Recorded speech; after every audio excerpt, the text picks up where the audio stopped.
Assalamualaikum warahmatullahi wabarakatuh.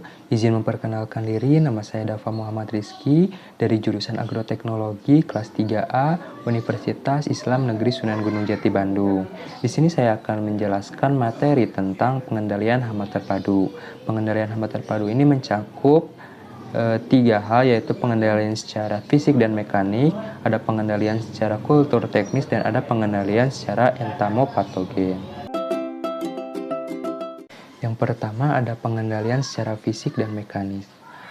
Pengendalian secara fisik adalah tindakan pengendalian hama yang menggunakan faktor fisik, seperti menaikkan suhu dengan cara pembakaran, menurunkan suhu dengan penggenangan, solarisasi tanah, lampu perangkap, serta pengaturan cahaya dan suara.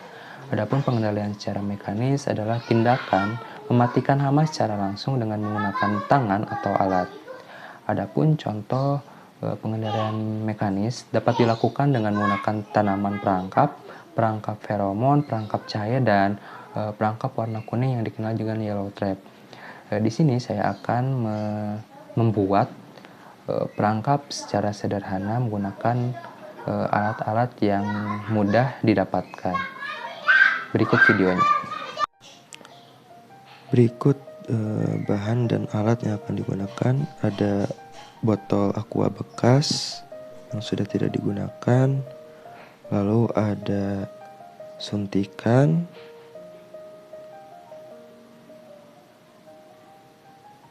lalu ada cutter atau menggunakan gunting juga bisa, ada cairan petrogenol untuk menarik hamanya,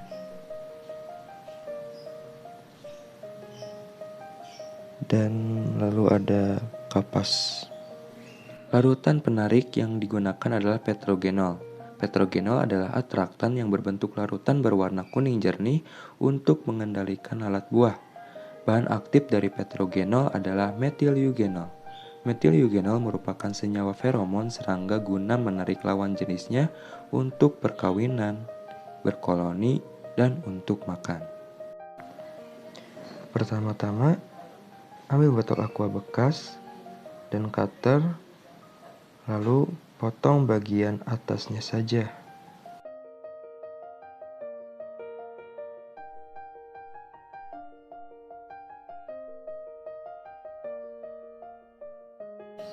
Selanjutnya, balikan bagian atas tutup botol dan masukkan bagian tutup botolnya di bawah. Lalu rekatkan dengan menggunakan hektar agar tutup botol tersebut tidak mudah lepas.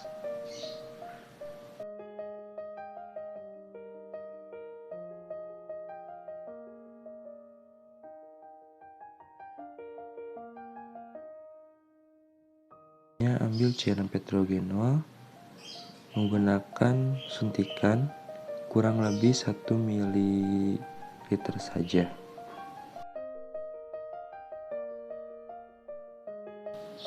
Selanjutnya, ambil kapas dan tuangkan cairan petrogenol tersebut ke bagian kapas.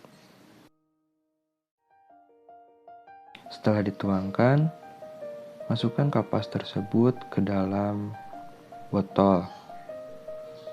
Hati-hati jangan terkena bagian pinggir botol, karena apabila cairan tersebut terkena pinggir botol, maka hama lalat buah akan memutar-mutar saja di bagian pinggir-pinggir botol, karena cairan tersebutlah yang akan menarik hama lalat buah tersebut.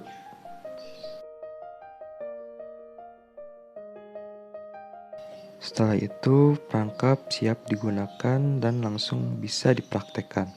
Bisa dilihat, baru saja disimpan selama 30 menit, hama lalat buah sudah banyak yang terperangkap masuk karena bau dari cairan petrogenol tersebut.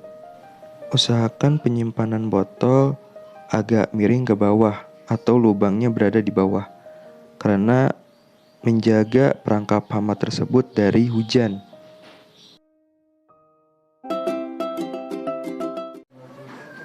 Yang kedua ada pengendalian secara kultur teknis. Secara umum, pengendalian secara kultur teknis merupakan tindakan preventif yang dilakukan sebelum serangan hama terjadi dengan sasaran agar populasi tidak meningkat sampai melebihi ambang kendalinya.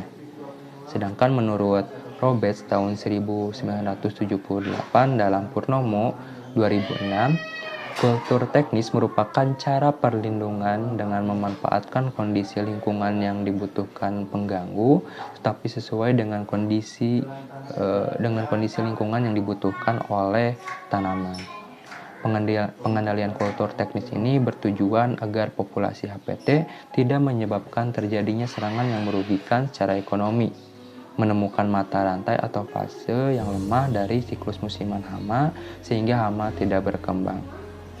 Pengendalian kultur teknis dengan pemeliharaan tanaman atau kontrol hama yang baik dapat meningkatkan kesehatan tanaman, penyiraman, pemupukan, pengendalian hama dan penyakit, serta penggantian media tumbuh dapat meningkatkan pertumbuhan tanaman. Secara tidak langsung, kultur teknik ini yang baik dapat memantau keberadaan hama dan penyakit secara dini. Pengendalian OPT secara kultur teknik antara lain mencakup yang pertama, penggunaan atau pemilihan benih yang sehat. Yang kedua ada pengolahan tanah. Pengolahan tanah setelah panen, larva-larva yang hama yang hidup di dalam tanah akan mati terkena alat-alat pengolahan seperti cangkul.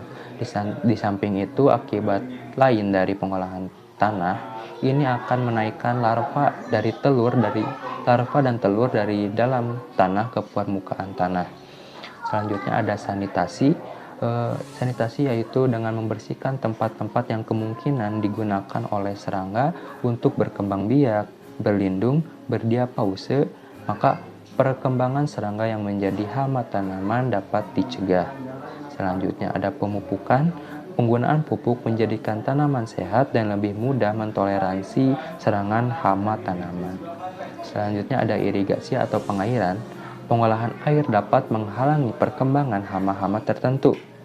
Selanjutnya ada tanam serempak, ada rotasi atau pergiliran tanaman, yaitu menanam tanaman yang berbeda-beda jenis dalam 1 tahun sehingga dapat memutus atau memotong daur hidup hama terutama hama yang sifatnya monofagus atau satu jenis makanan. Selanjutnya ada penanaman tanaman perangkap, ada cover crop dan lain sebagainya. Adapun contoh pengendalian kultur teknis adalah pengendalian hama lundi secara kultur teknis pada tanaman pangan, palawija, hortikultura dan perkebunan. Lundi menyerang tanaman pangan, palawija, hortikultura, dan perkebunan antara lain padi, jagung, tebu, kentang, ubi kayu, kacang hijau, kedelai, kacang tanah, kumis kucing, nilam, serai wangi, kenanga, kelapa pisang, abaka, kelapa sawit, rambutan, sawo, durian, lada, dan vanili, dan lain sebagainya. Kerusakan tanaman akibat serangan spesies lundi tergantung dari spesies lundi yang menyerang, kerapatan populasi lundi, dan jenis tanaman inangnya.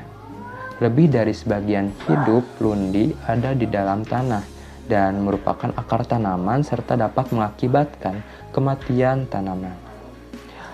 Ada cara mencegah atau mengurangi meluasnya serangan hama lundi, perlu penelitian untuk mengetahui terlebih dahulu pola sebaran hamanya, fluktuasa populasi dalam beberapa tahun dan beberapa musim tanam yang diperlukan untuk mengantisipasi serangan hama tersebut. Adapun pengendaliannya bisa dengan tanaman perangkap. Biasanya hama lundi ini menyenangi semak-semak dan berbagai jenis gulma sebagai tempat bertelurnya, sehingga tumbuhan tersebut dapat dijadikan tanaman perangkap. Selain itu, pengendalian yang efektif adalah dengan melakukan penyiangan terbatas untuk mengurangi peluang peletakan telur, yang akhirnya akan mengurangi populasi serangga dewasanya tersebut. Selanjutnya ada pengendalian secara entomopatogen. Entomopatogen adalah patogen yang mempunyai prospek bagus untuk pengendalian hama dan telah dimanfaatkan secara luas dalam pengendalian hayati. Salah satu alternatif pengendalian yang dapat digunakan adalah dengan aplikasi entomopatogen Metarhizium. Metarhizium tergolong entomopatogen yang bersifat toksik terhadap serangga. Berikut video bagaimana cara pengaplikasian entomopatogen menggunakan Metarhizium dan hasil pengamatan menggunakan Metarhizium tersebut.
Mungkin cukup sekian pemaparan materi dari saya. Mohon maaf bila ada kekurangan. Wabillahi taufiq wal hidayah. Wassalamualaikum warahmatullahi wabarakatuh.